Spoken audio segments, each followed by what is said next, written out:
Love's a strong word. Now dig on this.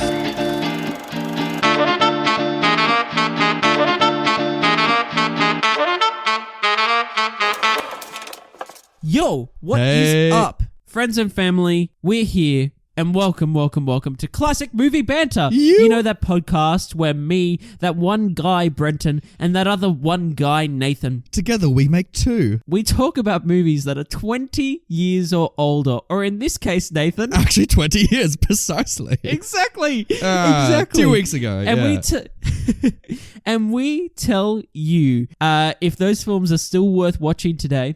Or not, and more importantly, if they're worth getting your friends around, popping that disc in, or just going on Netflix and having a little watch-a-roo. What a time it is. I feel like if you're going to have friends around to watch Spy Kids, you 100% would find your original DVD copy. Like, you would dig it out. You'd have like the little, they'd have like the little like intro animatic and that kind of stuff. Like, you'd have the whole thing. Dude. Like, yeah. I remember Spy Kids. Dude, like the biggest like nostalgia thing for me for this movie was like the intro thing where it's like the guy like starts up the logo. I forgot about that, dude, man. So I literally had this in my notes. I planned today to talk about this. That when I think about this movie, one of the things I think about is like the opening animation on the DVD. Yeah. Before the film starts. And that's the same for like each of the films as well, but especially the first one. I just have such... And this was the time as well, because it's what, 2001? Yes. 2000... Yeah. Well, it would have been 2001, I think, that the DVD came out, because then like DVDs really became a thing, right? Yeah, so this was like one of our first DVDs. I know. So Brett about to throw it like a frisbee, and your mum's like, "No, we put it in. It's not a toy." But do you remember that like they had also like it was like at the start of the DVD before you even got to the select screen, it was like all the check out the new like sound like that we have on these discs and whatnot, and like all that shit. And it was like all these shitty like CGI like basically like demos that would happen before like you got to the select screen. It was all footage from Mission Impossible 2. It was just explosions everywhere. They're like, exactly. This is the best sound in the world. It'd be like Tom Cruise on a motorcycle, like killing someone with a gun. Yeah, and the other one was The Matrix. It was like they'd always play that like bullet time animation like from The Matrix. Yeah, it was Keanu every day of the week. Yeah.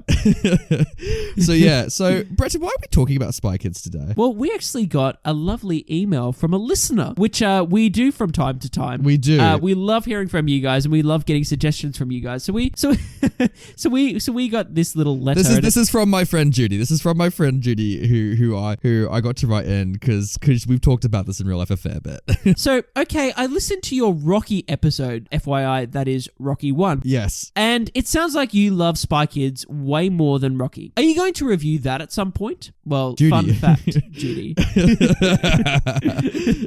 Because you sent that message in, we are actually going to review Spy Kids 1, which, for your information, friends, was released in 2001. Yes. And it was a spy family film, written, edited, directed, and produced by Robert Rodriguez. All of it. Oh my gosh, what a title. Written, edited, directed, and produced. What could go wrong with that sentence? I Seriously. know. It's so funny because normally that's such a red flag for a movie as well, when like the director does like fucking everything. It's like, oh no. But I guess today, Brenton, we're determining if Spy Kids is a red flag or not. Yes, we are. We really are. Dude, this is a special episode for us because like even though we just did Rocky 6, and that is also a very special episode. Actually, we've had a couple special episodes I think about it. If you think about Moonraker, Rocky, and then this, it's a special extravaganza. It's been a heck of a time, to be honest. What a time to be a listener for Classic Movie Banter. I know. Oh, what a good time. But at the same time as well, like we talked about Spy Kids like in the opening minutes of like our first ever episode. Like, but not beat around the bush. We have some bias with this movie, Brenton. This is nostalgia for us. Totally. It's saying that we're going to do our absolute best to try and not have our bias in place. Yes. Yes. Are we? Yeah, yes, we'll find out. Yes. It's like, Brenton, put down your spy goggles. It's like, yeah, no, we will try to. We'll try to be fair where we can, but just note that there may be some bias in this review. So without further ado, Brenton, I am going to pitch you Spy Kids right now. Can you pitch me the movie? Hello, Brenton. I'm Robert Rodriguez. I don't know if you know me. I've made some critically acclaimed Spanish films. Nice to meet you. I know. I look so much like him and sound like him. I've just interviewed like some children, and I'm like, "What's like your dream? Like, what? Like, if you're a kid right now, what would be fucking awesome?" And the kids unanimously in unison said, "You know what? Wouldn't it be so cool if we were spies and we had like this kind of cool gadget? We got to like save the world from all these like spy things." And then Robert Rodriguez, was like, "Oh, you mean like Agent Cody Banks? Is that what you mean?" And the kids were like, "No, fuck Agent Cody Banks. We don't mean anything like that. We mean even younger, where like kids like under the age of 10 can somehow be spies and save the world." And so I, acclaimed Spanish or Mexican filmmaker Robert Rodriguez, say yes. Let's invent this wild world where Judy and Carmen, two ordinary kids growing up in the streets, their parents are kind of squares. They discover that things are not as they seem, Brenton, and they're thrown into the world of spies, and these two kids have to go on a rescue mission to save the world and stop a sinister villain's plot from, domination and all that stuff, good stuff. So what you're saying is basically it's a really bland, boring kind of plot, but what makes it fun is that there's under 10-year-olds as the leads. Look, I'm trying to get this film made, Brenton, so I don't want to say yes, yeah. But like, look, the jouissance of this film is going to be our two lead. You know what? I'm going to have this movie lean on the two child actors, because I think that's a smart idea, obviously. I'm going to get these two kids, brother and sister. Do they get along? I mean, what siblings do? Probably none. So like, they're going to be saving the world and probably bickering while they do it. And she's all intelligence and he's all clumsy, but together they got a dynamic, Brenton, that makes them bang. Ah, okay. So, okay. Look, this is kids saving the world with spy gadgets. You know, this is not for your bloody Roger Eberts. This is not for your Oscar season. This is pure unadulterated joy aimed deliberately in kids, and that's what I, acclaimed filmmaker Robert Rodriguez, want to make here. Robert, I like your idea. Thank you. But I just want to ask you one question. Of course. Please. How many children did you interview, and where did you find said children? Look, I've got them in a van parked outside if you want to chat to them directly. But yeah. Look, let's not ask questions about it. Just give me the money and let me go. I'm gonna get them all home by 3. So. Thanks, Robert. Here's a budget. Go have fun. Make sure you hire Alan Cumming. Thanks, mate. Of course. So yes, Brenton, that is the movie Spy Kids. Look, you should know what this movie is about. It's so famous. It's so fucking famous. Everyone loves it. It's had a Are Netflix. You serious?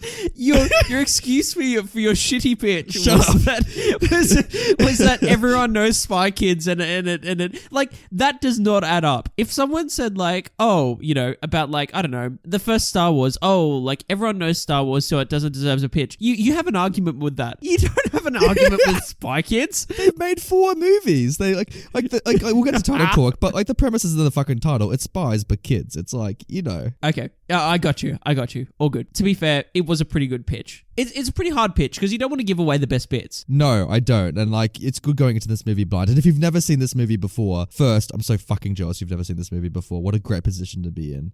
Because oh god, because this film is just so fucking weird, and like on rewatching I forgot just how beautifully weird it is. Like, yeah, man. It's almost its own genre, like the hybridity it's got. Like, it's like a fairy tale, but it's an action movie, but then there's like it's like a film about pondering, and like it's all over the place, mate. So I will pull up a little quote I have here to start things off. Robert Rodriguez, when he was interviewed about his influences, yes, he says the first film was inspired by this idea, and the idea was Willy Wonka meets James Bond. I can see that actually, yeah. Now, what a perfect hybrid to like go off. And once you hear that quote, it makes perfect sense. Doesn't it though? Why this movie the way it is. Because it's really a time, like you said. It is so weird. It's so funny, Willy Wonka meets James Bond. Because yeah, it's like this James Bond spy kind of thing, but you're in this like, Floop is easily Willy Wonka. Like, and it's so funny, I've never made that parallel until you said that. Like, that's so true. Yeah. So it's really weird, right? So yeah, you could easily say, but like we got to use more adjectives than that, Brenton. Look, I remember like we've talked about this movie a fair bit already, like over just this podcast in general, right? And we've Yes. talked about it with adoration in the past, because like as a kid, Yes. I fucking love this movie, right? This was just like the dream scenario. It's like Harry Potter. Like you watch it and you just want to live this life, right? Yeah, love's a strong word. Like, I was thinking back to this after I watched this film, because before I watched it again, I would have said, oh yeah, I loved this as a kid. Yeah. But I think what it was maybe more of the fact that I watched this and I thought the ideas and the concepts in it and the gadgets and things like that were really, really cool. Yes. And so, like, that side of it I was really into. I also liked all, like, the flip stuff and whatnot. Like, as a kid, I was, like, really into it. The villain is, like, one of the most delicious villains I think you'll ever see in cinema. Yeah. Like, yeah. Absolutely. So, in hindsight, I'm going, was it just that or was it a good movie? And I agree with you that I think as a kid, I thought it was a good movie. You know what I mean? Yes. Like, I got around it. I liked the dynamic of the characters. I was into it. You know what I mean? Yes. But looking back to it, was it like one of my favorite movies? Fun fact, actually, Nathan. The 2 DVDs we got around this time were Spy Kids and The Road to El Dorado. Oh so my like goodness. I had those 2 DVDs. I love it. And that was my life. So yeah, I think in hindsight, like I thought it was a good movie as a kid. Whether it was one of my favorites, I don't think so. I think the ideas in it were my favorite. Yes. And this like sucks you in. So as an adult watching this, I mean, we have this bias, right? We've seen this. Oh, I would have seen this movie like 10 times as a kid, easy, like at least. Like Totally. Yeah. So going into this, there is a joy and a nostalgia that is so prevalent with this movie. And I'm going to be forward with this, even with that, mate. I think this is a well-made movie. I agree.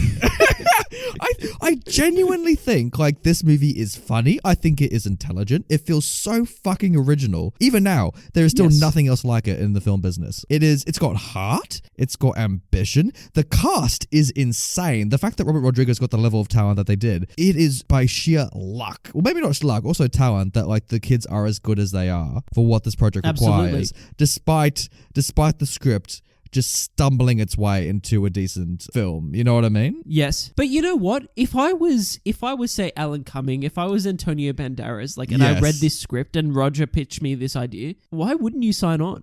I know, like this is just, it's so delicious. It's exactly, delicious is a great word. I love that you keep using it, because this movie, like you said, I was really worried going into it again that I was like, oh, this is just going to be a trip. Like, because the most recent Spy Kids films have been like absolutely panned. I've watched a couple clips from them and they like, the 4th one just looks absolutely awful. Like horse shit bad. I've never used that term horse shit on the show, but I kind of like it. In that case, Spy Kids 4 looks like horse shit, and that's very true. Anyway, but this first film had so many good ideas. And that's the thing, because I don't think he ever thought he was going to make a sequel to this. I think he just put everything into the one film. Like, oh no, like it was such a good idea. The design, the production elements in it are really good from that level. The set design is extraordinary, even now. Like, yes, the visual effects, how they use them, yes, they're dated, but like they're used intelligently and in a way that, you know, it's going to spark your imagination and like inspire creativity. It's really cool. But the film is about fictionality. It's about not believing what you see and that kind of stuff. You know what I mean? Exactly. So like, it's built into. I don't know if that was deliberate from Robert Rodriguez. I want to give him the benefit of the doubt. It had to be, dude. It was so intelligent. It is despite the story being very basic and very fairy tale, like I do think there's genuinely intelligent themes embedded into the story. And you know what? I forgot how much this movie was just a celebration of kids. Like just how cool it is to be a kid and just being like, you know what, man, just like have a good time being a kid, and just like it's not like an obvious kind of parable where it's like every parent's like fucking miserable and like every like adult's just a bad person. It's like there's a really moving scene later on in the film where like the film kind of knocks its thesis on the head, and I'm like, yeah, that's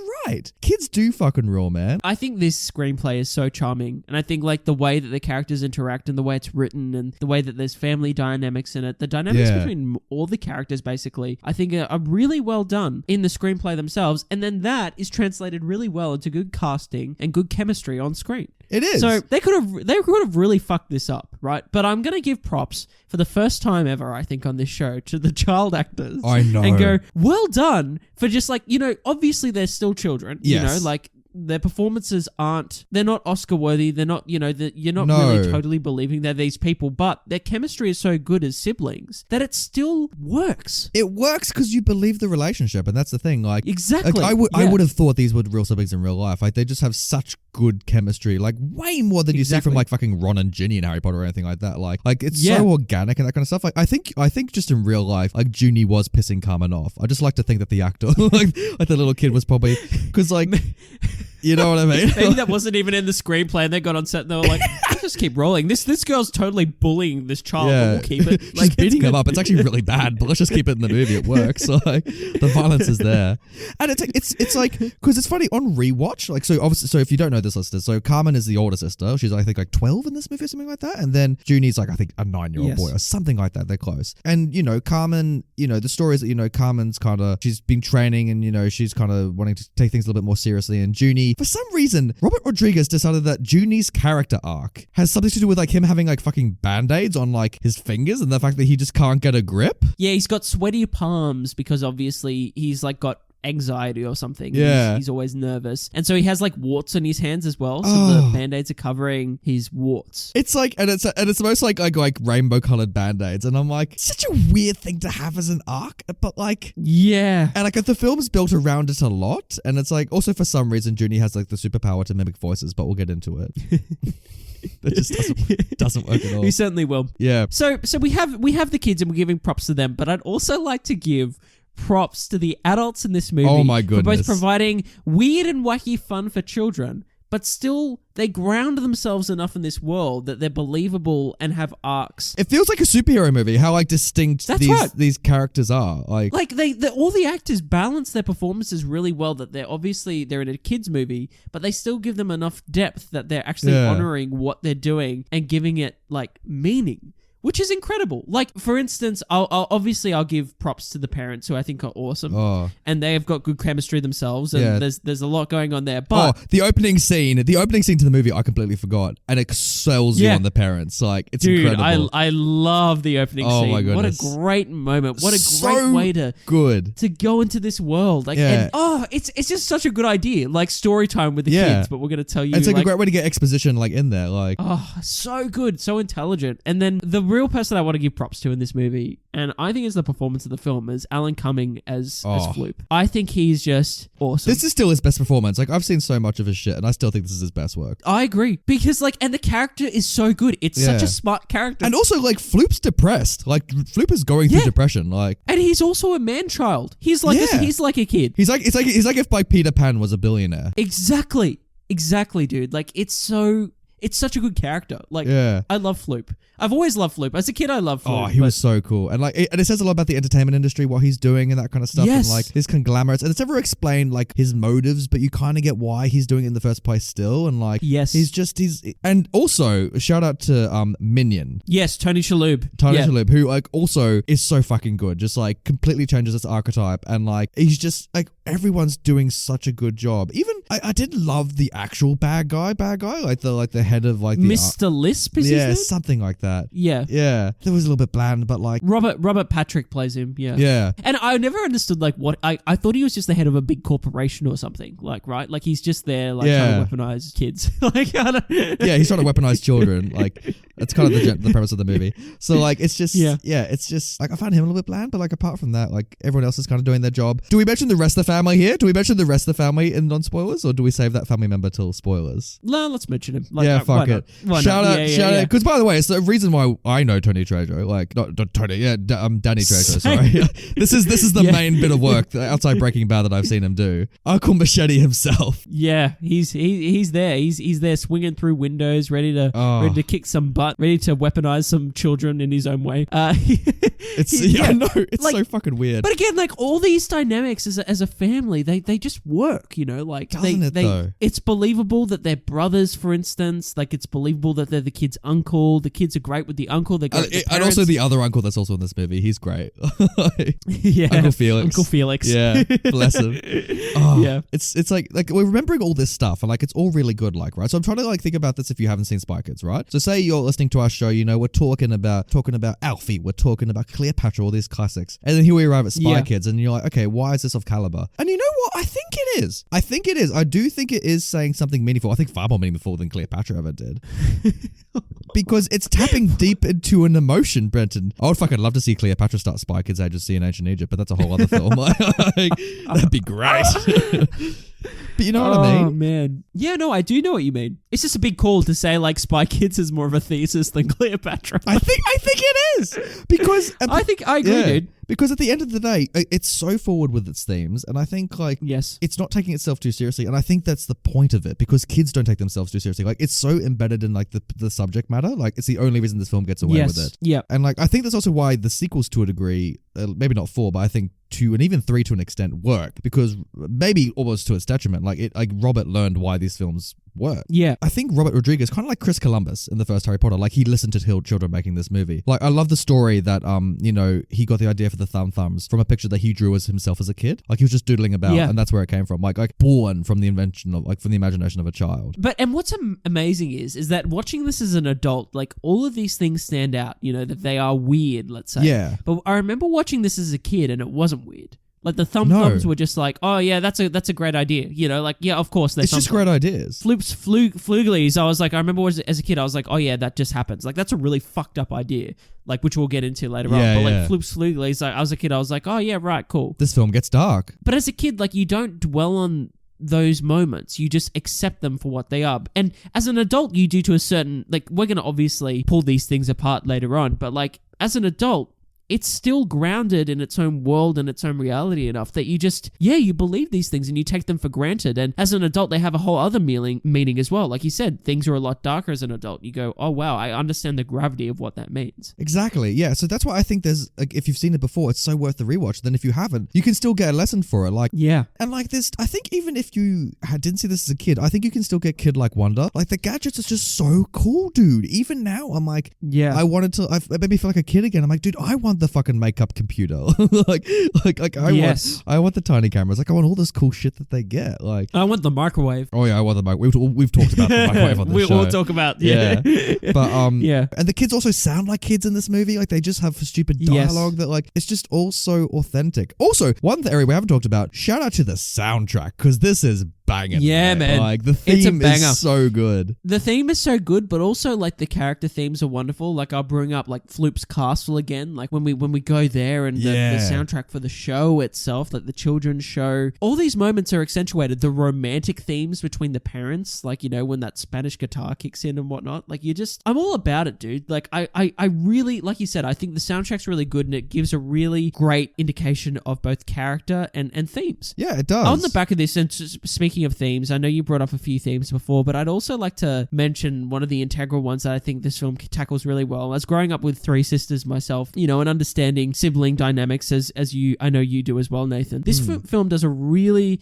great job, I guess, exploring the theme of like family. Yes. Family dynamics, unity but in families and why it's important and why, families at the end of the day set aside their differences and come together. Exactly. For a common cause and protect each other because they love each other. This movie does such a great job of doing that and finding common ground between family dynamics and moving forward together. The ending of this film, the climax of it, which I won't spoil obviously, is so powerful in a way because of that. Yeah. And I just do appreciate that as a children's film. I think it's, I think that can be seen as a really simple theme, of like, like why do we need to explore this for kids? And it's like, well, you know what? Like, I think it's a really worthwhile thing to explore for kids. We need this joy, man. Like, exactly. Like, these are themes that kids will relate to and understand. And to see them explored and like remembering this as a kid and seeing those moments as a kid, and they were still powerful then. They were powerful then, and they're still powerful now, and even in a way more powerful now because you understand the gravity of those things and you have more life experience that you're like, oh wow.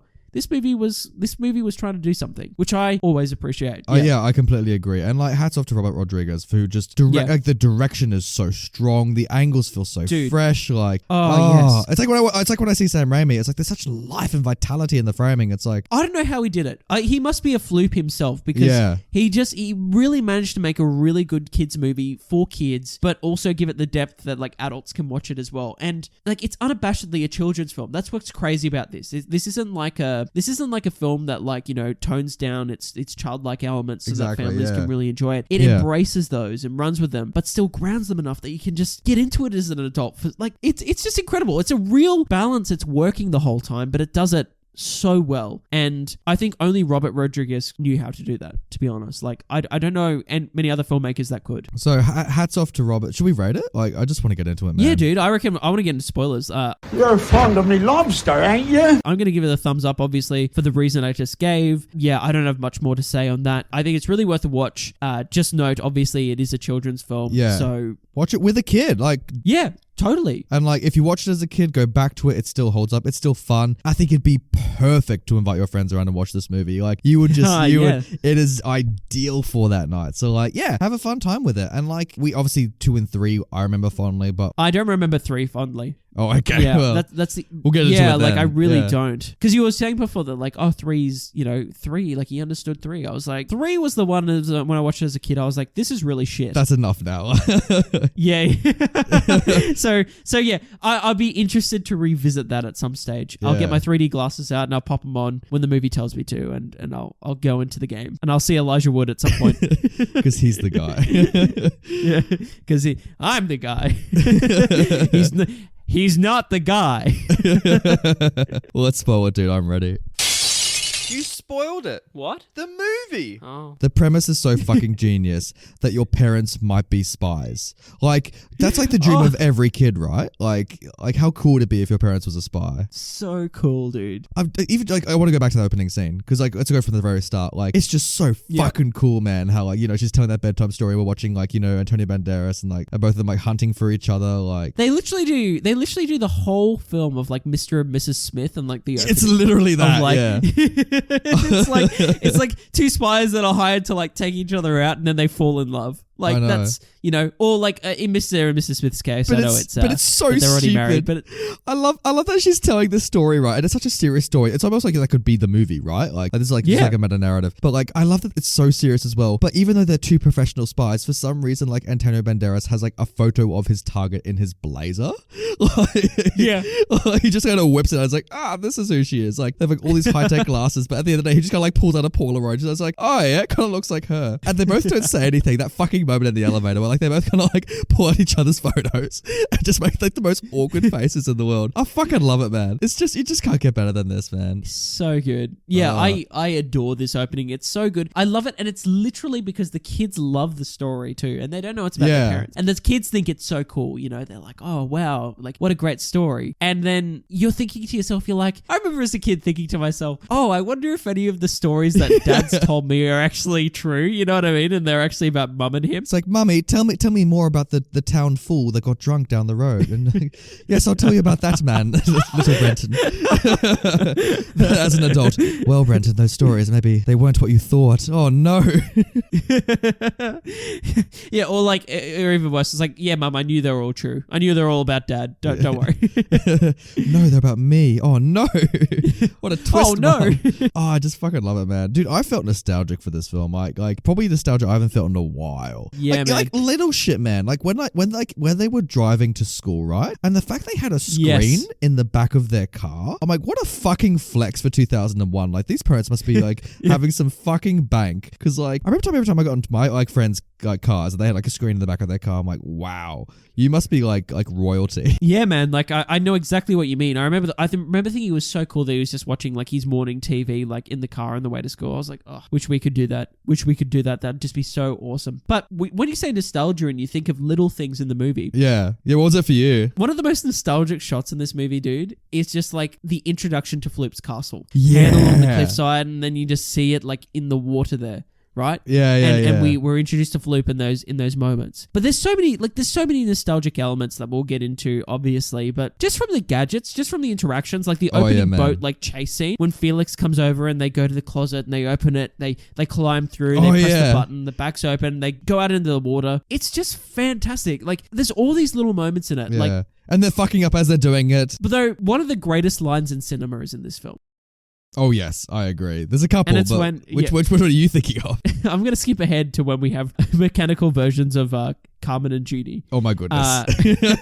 And dude, that mumbling is the dumbest shit I've ever heard of in my life. Oh, like dude, that is it's full on. Oh my goodness. When they first start and then Alan Cumming like covers their mouths and they're like and they're like, it's just, you're just like, what the fuck? So we have a few fights between like the two sets of children. Yes. Basically throughout the actual Spy Kids and the clones. Yeah. The robots are just fucking insane. Like that fight scene in the playground is just my like God. off the rails. Oh, can we talk about that? It's Yeah, like, dude, it's yeah, we fucking bonkers because like they punch the robots. They work out that they're made of steel and like, wait a minute, this is weird. They've had a costume change. Something's wrong. The scene where like Carmen like throws robot Judy into like the little like merry-go-round spinny thing and it's going at, like 100 rotations a second. I'm like, that child will like die from just like the sheer like zero gravity like velocity that he's going at. Like the G-force, they're like, oh man, like yeah, it reminds me so much of, what was it? Was it Moonraker? Was it the last Bond we reviewed? It's just like fucking Roger Moore just like spinning around like yeah, totally. Totally, yeah. We just need to recreate that with just Junie, just like having like the same expression, like leaning in for the trigger, like, oh. Yeah, it's such a moment. I also just like with those kids how they just like blast off into the ether. Like they'll just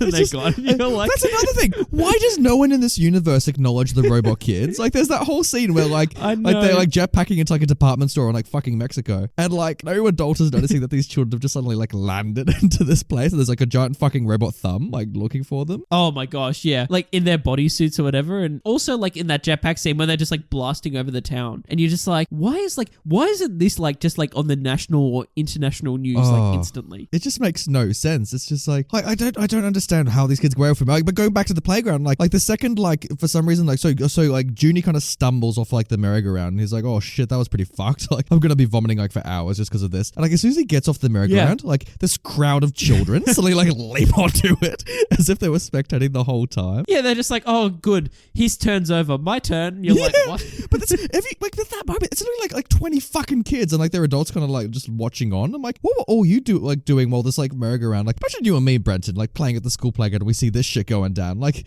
at the very least you'd tell a teacher. At the very least, At the very least, yeah.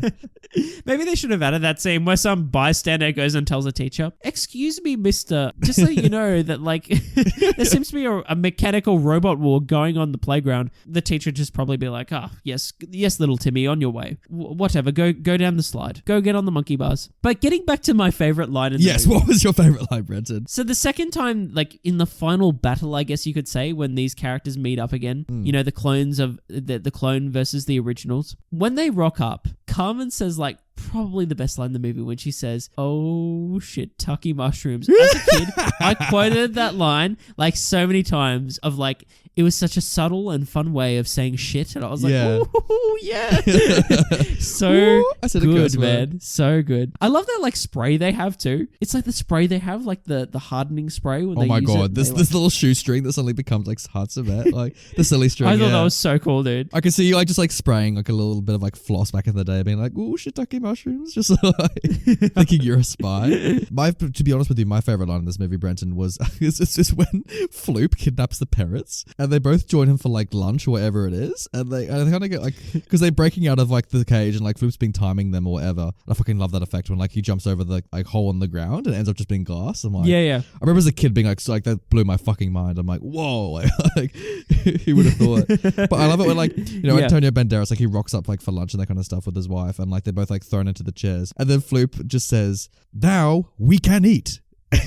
And he like holds his hands out. Dude, as a kid, I said that shit all the time. Like seriously.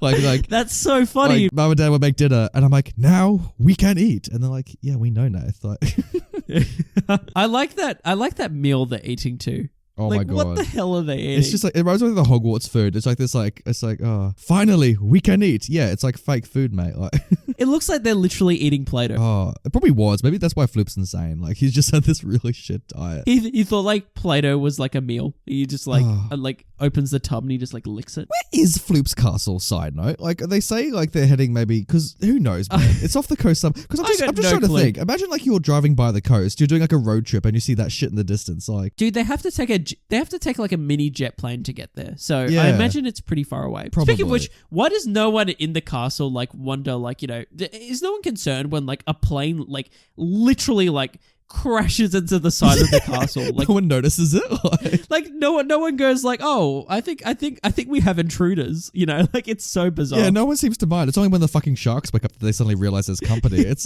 like, and even then. Exactly. Oh, jeez. Exactly. It's like, actually, yeah, could we talk about death in this movie? Because like there's like 12 occasions where Carmen and Judy very clearly should have died. Agreed. Yes. Like so many scenarios. One, like their uncle lets them fly an untested spy plane on their own. Like that should have resulted in death immediately. But just like, even that scene where they first steal the backpacks from the safe house, or the jetpacks from like the safe house, and like they're flying around with the thumbs chasing them. Great scene, but I'm like, you should all be dead. Yeah. Like easy. When she's like going through that cave system, like with the jetpack, I'm like, you should have like smashed into a wall like, or something by now. How the fuck are you flying this well?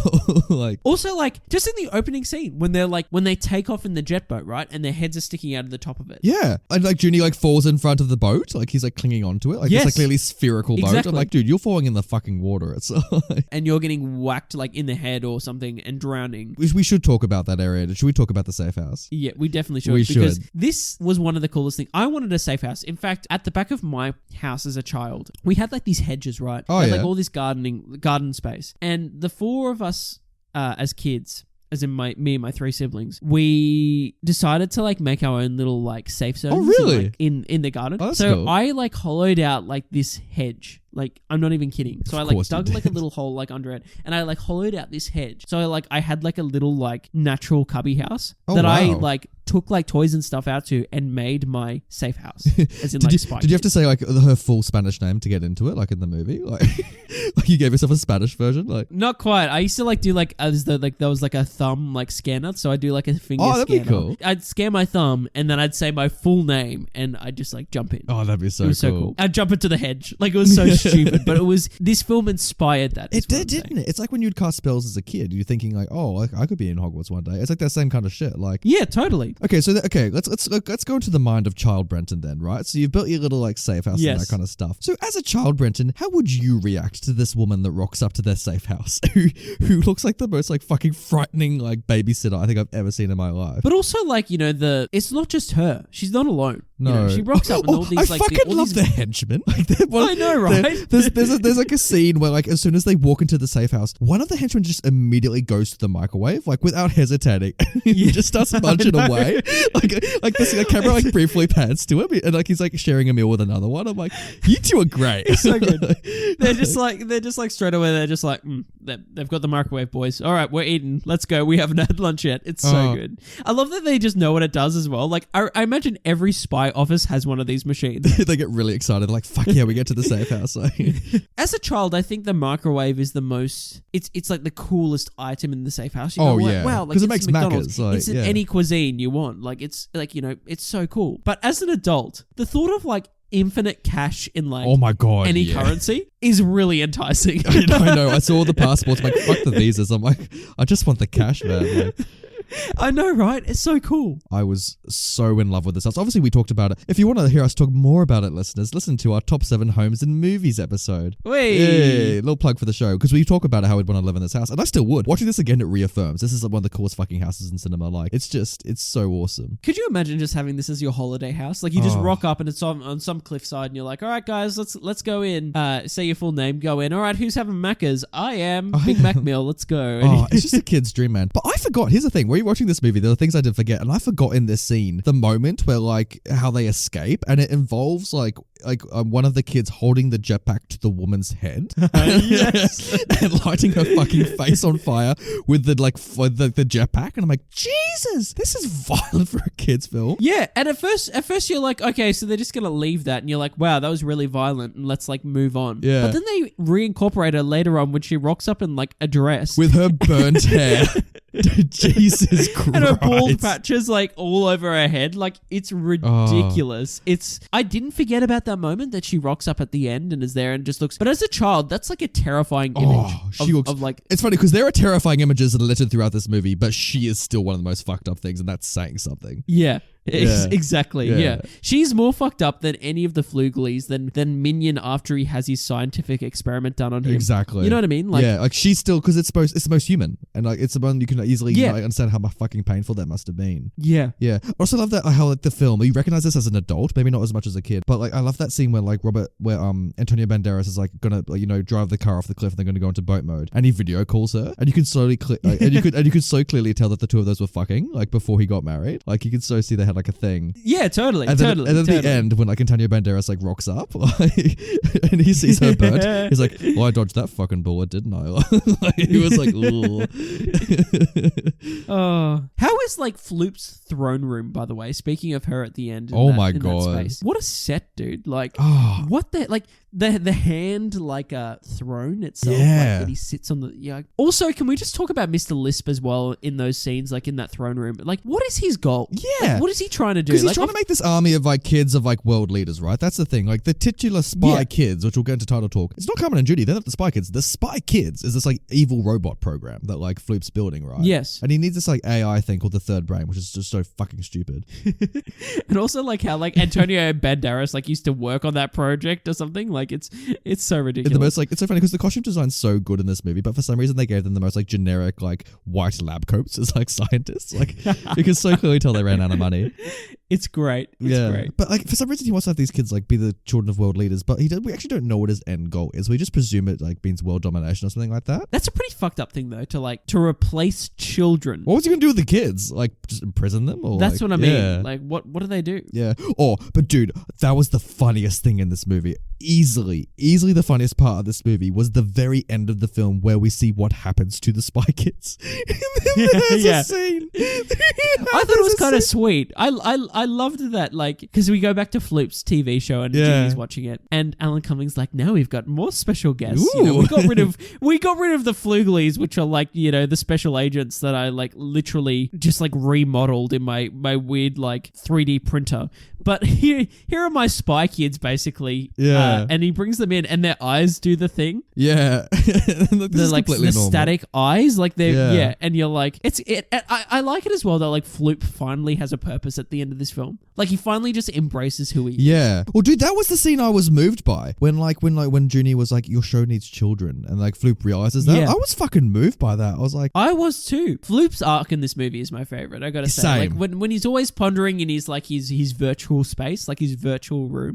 Like in like, you know, when he turns on he gets locked in there in a scene in the movie when he's locked in there as well, and Junie goes in and he's like, oh man. But what a scene. You're so right. Like, you know, that like the child inspires the adult to like find his purpose, to like, you know, to inspire creativity in children. Exactly, and that's what he does in the end of this, and it's great. It's so good. But going back to like the spy kids themselves, like I fucking laughed at the end of this movie where like we find out what happens to them, and there's a scene where one of the robot kids is like helping one of the firefighters like rescue someone from like a building, and one of the spy kids just turns to the camera and gives like the most like stale thumbs up I think I've ever seen in my life.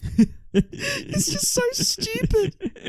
Oh, I love it. Like I just like, yeah, I want these spy kids in society now, Brenton. Could you imagine though, like, you know, if you're like, you call the police or whatever, and you're like, oh my gosh, like I've been robbed, help. Like a bank robbery is going down, right? And you're like, oh gosh, I hope they send the SWAT teams over. And then like 6 spy kids rock up. Oh my you're God. Like, what the heck?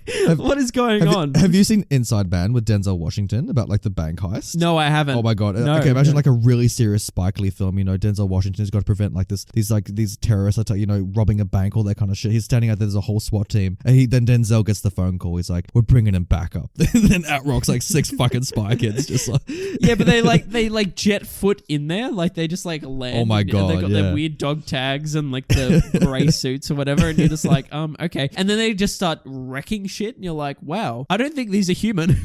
Oh my God. Yeah. There's so many things I love about this movie, Brenton. I love Machete's spy shop. Yes, Nathan. Yes. Thank you for bringing up Machete again, because he's everyone's favorite uncle. Yes. He's so good. It's just like, and I forgot how stubborn he was with the kids when they first met him. He's like, no, I'm not sending children into a fucking field. And I'm like, thank you. You actually have common sense, Machete. Good. And then that quickly just goes out the window. Yeah. And he's like, by the way, here's my secret spy plane. But like, how cool are his gadgets, man? Oh, I love it when they're stealing their gadgets. And there's one point where there's like a mini red lightsaber. Yes. Yes, dude. I always wanted this as a kid. Yeah. I was like, oh man, it's like a lightsaber dagger. I want it. Same. Right now. I saw that. I'm like, do you reckon do you reckon Kylo could use this one day? It's like JJ's watching it. He's like, I remember thinking like, why don't Jedi like have like a dagger as well? yeah. I was like, they should have a lightsaber, and then it'd be cool if they had a dagger, dual wield. It's like, do you wish then when Machete comes through the window, he just had like 2 of them and he just like whips them out? Like, What if he had like nunchucks, but they were like lightsabers? oh my God, that would be fucking incredible. Dude, I'm slowly finding there's so much content in this movie to talk Oh, about. there's too much so of it, many man. little moments Yeah. that it's like, it's so difficult to cover everything. Like, I feel like I'm forgetting so much. I know. When Junie spoke to Floop in like his room, all I was thinking was like Snoke. Like when like Floop's like really Yeah. fucking big.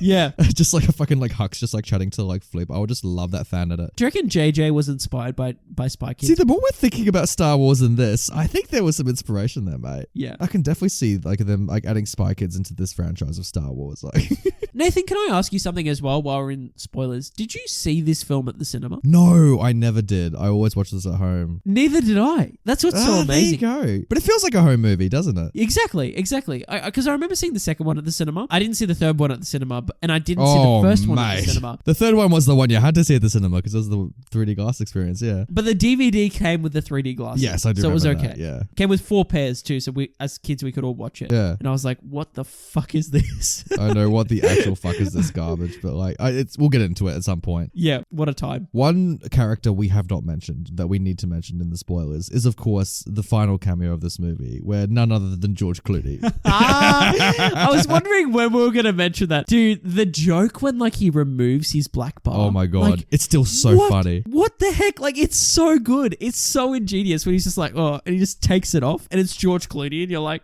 what the fuck? It's just, it comes out of nowhere, man. And like, I still fucking love it. Like, and the fact they bring him back as well in the sequels, like, it just makes it even better. Like, On the back of that as well, just speaking at the end of the film, what about when like the kids like are reprogrammed and they run past like the spy family and they start taking out like the board or whatever of like the company, like Mr. Lisp, oh yeah. And the camera doesn't show it. Like, yeah, but like also like that they're just being like thrown in the air like constantly, like they're being juggled just by like juggling them. hundreds of children. It's the most bizarre image I've ever seen in my life. I was like, I remember this as a kid, but watching this as an adult, it is really strange. And they're all like having like this dialogue as they're being juggled by children. It's such a weird moment. do you wish that Endgame had the same ending? We're just like, you know, we're just like, Thanos rocks up and they just like juggle them all. Yeah, no, Thanos' army rocks up, right? And Thanos is there like, oh yeah. And he like, and they all charge at each other, but the army's been like reprogrammed or something not to attack the Avengers. And they all swarm on Thanos and he's just there being juggled by his army. And you're just like, what an ending. Oh, that'd be so good, man. Oh, I would have fucking loved Death that. by juggle. Kevin Feige's like, oh, we're just paying homage to a great franchise. Like, well, speaking of Marvel, should we get to some special segments? Special segment. Ooh, so special. But now that we're in the special segment section, we'll just talk about Marvel. So MCU, Brenton, I want to put these Spy Kids in the MCU. Oh, I want to as well. I think this would be a perfect match. Junie and Carmen in the MCU, but I also kind of want the parents. I want the whole family. I want the whole cast. I think Floop's Castle could almost be in the MCU. Yeah. Yeah, totally. And I'd love to have Floop in there as well as like this kind of like entrepreneur that's a children's television host. It sounds like a Marvel character, doesn't it? Like it's that outlandish. That's right. Like, yeah. Like he could be in like, could you imagine like Guardians of the Galaxy and they all rock up to Floop's castle? Oh my at a point? God. like Floop sees Rocket Raccoon and he's just so perplexed with him. Or like Floop and the Collector have a scene together. Oh, I would love that. Actually, I can so see Floop being one of like, you know, the Celestials or whatever, like, you know, like the Collector and like Jeff Goldblum, like they're all just like hanging out and that kind of stuff. Like I could so see that working well. Like what a scene that would be. That would so obviously you have the Collector and then the Grandmaster. So I know what the Game Master, whatever Jeff Goldblum is called. So Floop would be what, like the artist or something like that? Yeah, something like that. Like the Jester or something. I don't know. Oh yeah, the Jester, that'd be good for him as well. Yeah, I think it'd be so cool. And he has like Minion with him all the time as well, and like his kids, and he's just like, "Hey guys, hey man, these are their thumbs." Okay, so to integrate the Spy Kids, the way I want this to work out is that Tom Holland needs some money, right? Tom Holland, you know, he's poor. He needs to do some babysitting jobs, you know, just keep up the cash for Aunt May. Are you kidding? Spider-Man is the Spy Kids babysitter? Yes. That is ingenious. Oh, Kevin Feige, hire Nathan, please. Like, please do it. So Tom Holland is like, okay, I'll do some babysitting. Maybe like, you know, he he messages around the Avengers like, oh, you should babysit this family. We know them. And like, so Tom Holland's like, trying to take care of him the next minute. So Tom Holland is the Uncle Felix in the scenario. He even rocks up with a fake mustache. And, he's babysitting for them, And we just get a recreation of the same fucking scene where Tom Holland is like beating up thumbs on camera as Spider-Man. And he's actually watching the security footage. Like, just cut the fuck out. Like, dude, that's incredible. Could you imagine that at the end of the film, like when instead of George Clooney, you have like you have Sam Jackson. You have Nick Fury, yeah, and he just like removes his like it's like a half bar, eye bar thing. Yeah, exactly. It just covers one eye and he takes it off. Yes, man, that'd be awesome. I'm here to talk about the Avengers Initiative, and you're like, dun dun dun dun. I would love it, man. Just like like the portals open at the end of Endgame, and out of one of the portals just rock up like 100 thumbs. Like, it would just be, it'd be so fucking good, man. Yeah, it'd be so good.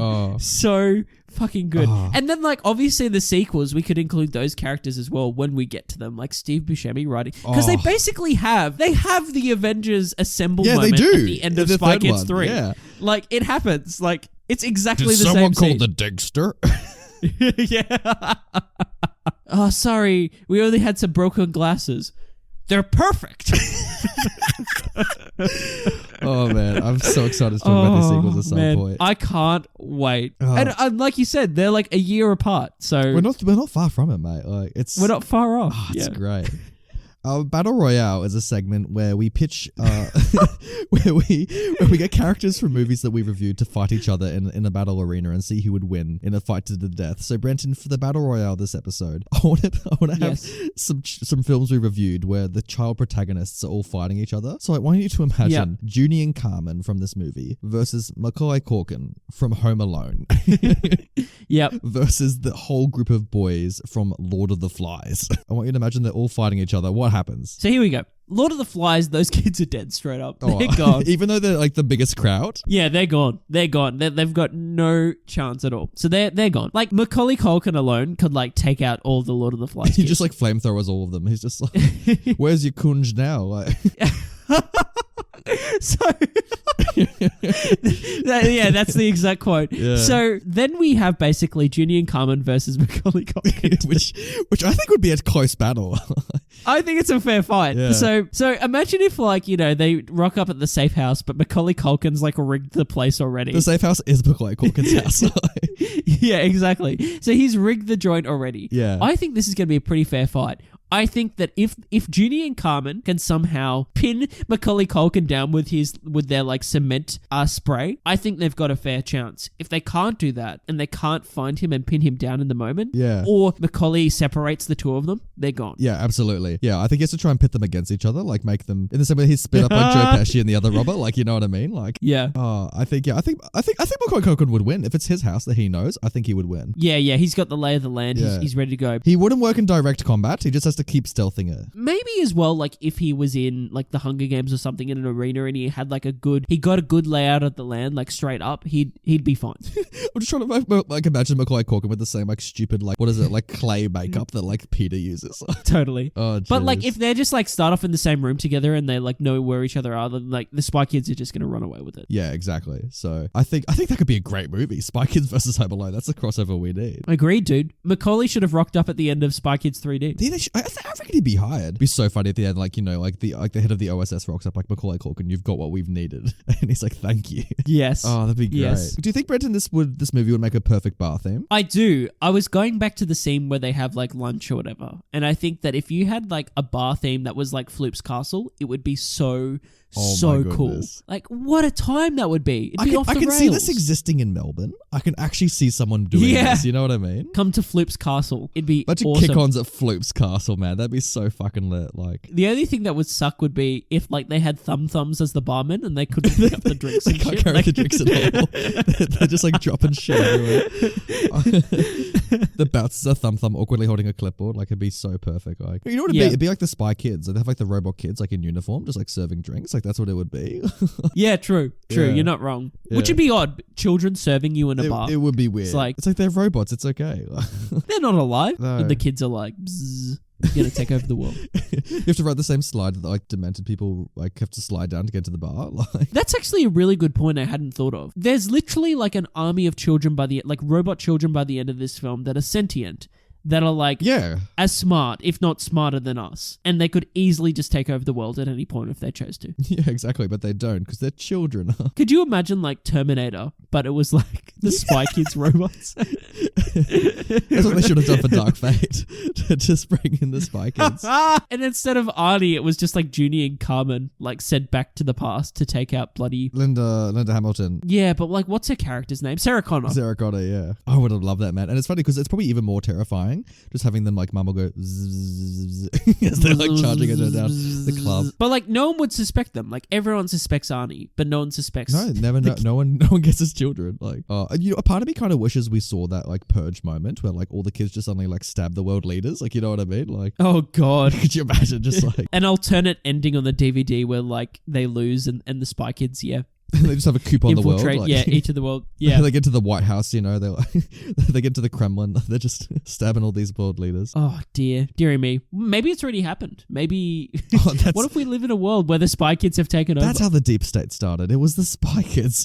Someone should start a conspiracy podcast and use that as a topic. Oh my goodness. No, we do not need to fuel that fire. Like, would this be a good theme park ride? Brenton, out of all the movies we've done, I think this would be literally the best theme park ride we could go on. Wow. What type of ride would it be, Nathan? Oh, a roller coaster. Like, easily. Like, without a doubt, it'd be a roller coaster. Do you think the carriages would be like the spy plane? Maybe. I like to think that the intro thing would be like Floop saying like, hey, we've built these robot children, but now we need you to like, escort our robot kids around the castle, to get them ready for the big fight. You've got to monitor the spy kids. And so like we're going around Floop's castle, we're evading all the traps and that kind of stuff. Like we're swimming with the shark. Totally, yeah.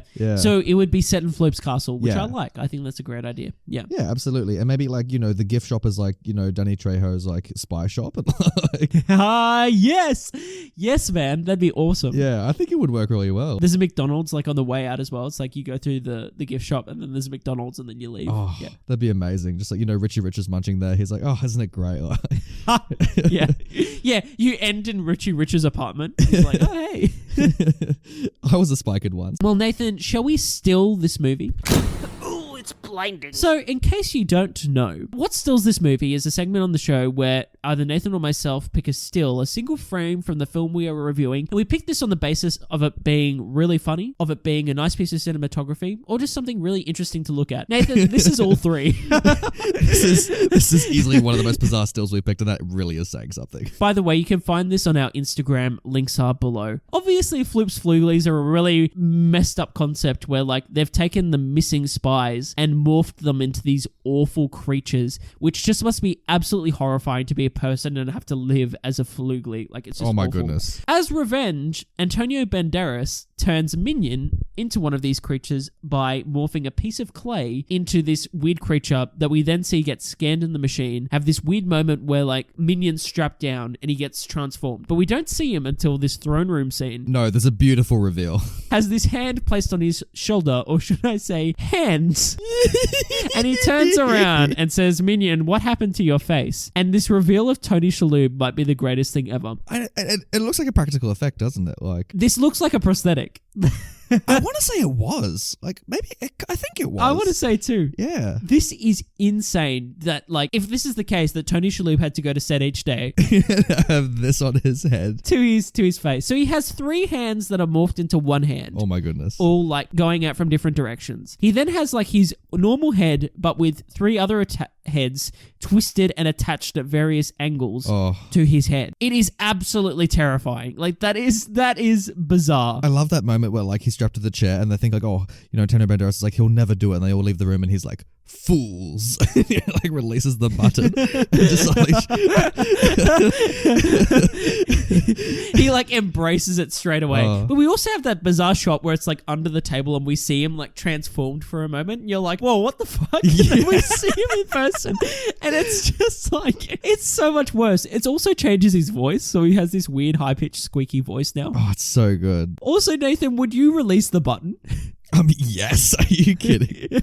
Because obviously, because he knows he transformed Antonio Banderas, right, into that weird thing that Junie drew. But then the next time he sees Antonio Banderas, he's human. So this is before, Minion gets transformed. Yeah. If I knew I'd be able to go back to normal, absolutely for a brief period, I want to experiment what this moment would feel like. But here's the thing, Nathan. He doesn't transform. No, he doesn't. He stays in this state. He goes through such a weird character arc. My favorite moment of him this whole fucking movie is when he betrays Floop, and he says the line so seriously. He's like, because Floop's like, Minion? And then he's like, it's Mr. Minion now. And I like that he just removes his glasses. Oh, it's just so stupid moment. But it fucking works. It's just too good. And it's so funny because it's so true. Like, all the minions have glasses or whatever, and he just takes them off and he's like, yeah, no, I'm the villain, bitch. It's so good. It's literally that moment though. It's like, oh, so good. But yeah, this is such a funny still. What a moment. I nearly picked the moment where Antonio Banderas was that drawing. Oh my goodness. Yeah. Because it's so fucking weird, man. But I like when he Junie grabs his hand as well. It's it's like grabbing a gingerbread man hand. It's so weird. Oh, I love it. I love it too much. Well, hey, let's look at this film's poster. Banter. Yes, Let's look at this film's poster. but is it art? So Nathan, like you said before, that there's been a few bests of the show in this episode. I feel. Yes. I feel this might be the best poster we've ever reviewed on the show.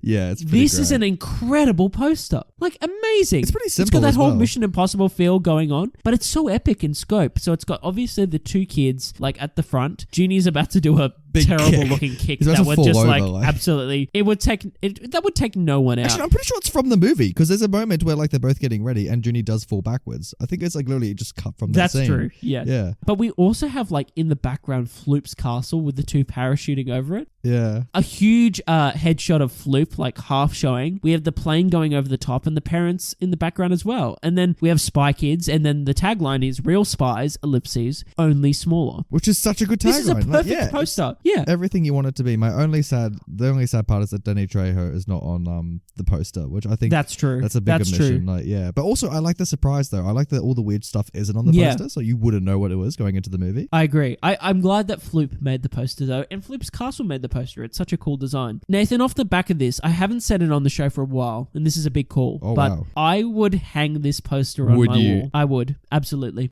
How would your girlfriend feel about that? You coming home one day and then she just sees that above your bed. I think it would be more the fact of above the bed. Yeah. I think it would be more the fact that I would return home one day and it'd just be at the door. It'd just be outside the front door, the frame smashed or something and just lying there, and I'd be like, oh, well, I guess there goes that dream. My future man cave might feature this poster. My space, might be in there. I would say yes to that too, but I think just knowing what the second and third posters are for this movie coming up, I think I'm going to reserve that for them because I think they're all going to get better, Brenton. Nathan, I'd like to say as well, just quickly, that if we were doing top Lego sets in movies, I feel like there should be some Spy Kids Lego. This definitely exists. Floop's Castle's Lego set would just be amazing. So maybe we'll do that for the midweek show. We'll look up some Lego. Yeah, and we have should a look. actually. That's a great idea, mate. Yeah, that'd be awesome. All right, let's put that on the list. Well, shall we pass this power to the people? Well, but before we do, let's do some title talk. Oh shit! I forgot it. I forgot that segment on the show. He's done it again. Ooh, it's the title. Spy Kids, mate. It's fucking perfect, isn't it? Well, were there Spy Kids in Spy Kids? Absolutely. Of course there There's were. a whole army of them. The title is the premise. Spy Kids. Yeah, they're kids who are spies. They're spies who are kids. It's all you need, mate. Sells itself. Kids want to go see it. Parents want to go check it out. Spies want to see It's it. perfect. It's great. Could you imagine Bond watching Spy Kids? Oh my goodness, just Sean Connery just like Daniel Craig, he stumbles into a cinema and he's just like, oh, what's all this? They're spies, but they're kids. I would love to see Sean Connery oh, put these kids in the Bond franchise. That's what we need. Just Absolutely. Oh. Well, hey. Oh, wait. On that note. Now we can pass it. On that note, could you imagine, because there's all the speculation of, who's going to be the new Bond? It's just some kid. It's just a child. It's a literal child. No one saw that coming. Too good. It's Kid Bond. Well, these kids have a lot of power, so should we pass that power to the people? Oh, let's do it. Pass it here. What? The power to the people. So, if you head on over to the Rotten Tomatoes website, you will find that the original Spy Kids has a critical consensus of 93%. Amazing. With an audience score of 46%. How dare you? What the fuck? How dare you, general what the public? fuck is going on? That might be the biggest difference in score I've seen in a long while. Oh my That's God. crazy. And the critics loved it. And like the audiences that have reviewed it, just it's no good apparently. I just don't get what this. the heck? And it made bank as well. Of course, by the way, can we just acknowledge in what 2000 was when they would have filmed this, that like this whole movie cost only $35 million to make. That is like insane, right? Because this does not look like it was 30. This looks easily like $100 million movie. Like that's amazing. Absolutely. Like it's insane that they made this at that budget. And like I was saying before, it uses so many visual effects. So yeah, man, like good on them. Amazing. Well, tell you what, Leo Lowenstein from Variety magazine loved it, Brenton. Gave it a positive review and said, fulfills kids' empowerment fantasies and features enough techno wizardry and cool effects to satisfy those weaned on video games. Which is true, actually. You know, I think... Yeah, it's true. Easily see... I can see this being a video game for starters, but I can also see it equaling the joy you get from a video game. It does feel very mission-y in that sense. Well, I think what's so good about this film is that not only does it like incorporate all these amazing themes, it does all these things that, as we've said before, really well. It also does a really important thing, and it will unlock like the creativity and imagination that's like in your child. Exactly. And, like they will just like they'll just be running around being Spy Kids for like at least 10 years. So get excited for that. So yeah, I couldn't agree more. But David Nusser from Real Film Reviews says, those expecting more than silly fun will surely be disappointed. I disagree. Same. I think there's definitely more in there than just silly fun. And also, don't go into this expecting just silly fun. Like, obviously, don't expect like Oscar bait, but like there is decent stuff there. Could you imagine if Antonio Banderas got like nominated for Best Actor? Oh my goodness. For Spy Kids. I would love it. Especially because there was such an Oscar push for him back in 2019 for that, old Spanish film he did as well. Just like... Yeah, totally. He's like, it started on Spy Kids, man. He's just like, his best performance is still Spy Kids. Rob Vo from Flipside Movie Emporium, he didn't like it, Brenton. He gave it a D. No. He wrote a monstrosity from the depths of Disney Channel hell, a funhouse nightmare with no apparent exit sign. Rob, I think you're a monstrosity. Oh, well. No. It's funny because it does sound like a Disney Channel movie, doesn't it? When you look at the premise, like Disney, I'm surprised never did this. Like, yeah, me too. I mean, like, but at the same time, like, this does not feel like a Disney Channel. Oh God, no! It's way too outlandish for it to movie be at Disney. all. Like, yeah, there's so many things. And also, like, its production's way better. I agree. Yeah, like, Disney would have ruined this. They would have like curbed it and cut at its heels. Like, it just would have felt blunt if it was Disney. Rob, I think you're wrong. It would have felt like Artemis Fowl if it was Disney, if anything. Yeah. Urban Cinephile Critics says it is 007 for kids, but only better. Better than 007? Mate, to be honest, I'd say so. To be honest, like, I kind of wish we did this franchise instead of Bond. One, there's only 4 movies, so we would be done, but here we are. Indeed. Oh, well, we love both. They're okay. Maybe Bond less. Jason F. gave it 5 stars, Brenton, and wrote, this movie was funny, and lol, ha ha ha ha ha, Robert is a funny man. I mean, it is funny. It's quite funny. The shiitake mushrooms joke is absolutely hilarious. Say that to your friends. See how they react. Oh, shiitake mushrooms. But yeah, good on you, Robert. You're a funny man. XX Maple Vodka XX, great name, commented, I realize now that seeing this at 2 years old set my standards way too high for what my wedding should be like. But you're not wrong, man. You're not wrong. Holy shit. Tell you what, man. Like, I wanted all those helicopters swooping at me when I was a spy and then parachute off the cliff. I wanted the dude jumping over the champagne tower at the wedding and like crashing on the floor. Oh my God, that would have just, Jesus Christ. That is the story, isn't it? Yeah, it certainly is. I'm looking forward to your wedding one day, Brenton. I hope we get to do that someday. My best man will be a thumb, so you'll just be allocated to groomsmen. Oh no. Actually, you know what? If it is a thumb, I'm okay with that. Just so I can try and see a thumb give a best man speech. I think it'd be great. Yeah, exactly. Just like mime it out. Exactly. So good. I love it. Well, that is Spy Kids. We actually did it. We finally did it after so long. After 150 episodes. Yeah. After mentioning this film in the first episode, we finally did an episode on Spy Kids. I never thought we'd get here, Brenton. I thought we'd be trapped in Flip's castle by this point. I love you listeners, and I love you so much for listening to our show for chatting with us about these old movies. It's been great just chatting about like such good films lately. We've had such a good string. So like I'm excited just to... We've had a real good run. Keep up the suggestions going. It's been so good having only good movies given to us. So like keep it up. I want to hear some cool suggestions for next week. And like, let's just keep going through old movies, man. What a good year for it. That's all we can do. Yeah. Well, Nathan, on that note, finally, we can eat. Yeah, let's eat some green slime. Should be good.